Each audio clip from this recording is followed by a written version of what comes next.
Indonesian authorities have warned of potential terror attacks when the Election Commission announces official results of recent polls on the 22nd of May. Police are urging the police not to participate in any mass demonstrations, adding that a number of suspected terrorists have planned to take advantage of possible demonstrations to launch attacks. Police got the information from 29 suspected terrorists arrested this month. The death toll in the collapse of a Shanghai commercial building has risen to 10. City officials say rescue work was basically finished, but it is unclear whether any others are still missing. The building was undergoing renovation when it went down around midday yesterday, burying workers under piles of concrete pillars. China is no stranger to building collapses and deadly construction accidents, which are typically blamed on builders cutting corners and flouting safety rules. A French doctor already under investigation for poisoning patients has been charged with poisoning 17 more people.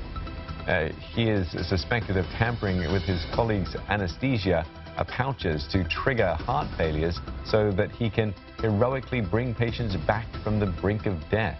9 people died after doctors were unable to revive them. If convicted, he could face a life sentence.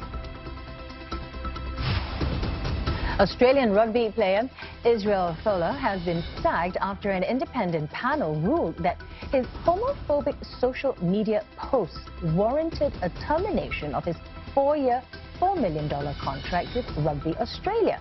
Now, Folau had posted on Instagram that hell awaits drunks, homosexuals, adulterers and others. Responding in a statement, Folau said his religious beliefs should not prevent him from working for his club and country. European football governing body UEFA has launched a 5-year plan aimed at doubling the number of women playing with sport, as well as boosting the profile and value of its Women's Euro Championship and Champions League. The plan also wants to improve player welfare through establishing standard agreements for international tournaments. It'll implement safeguarding policies and double female representation on all UEFA bodies. And straight out of the ground and into the pan. Maybe that's okay when it's vegetables, but how do you feel about eating insects?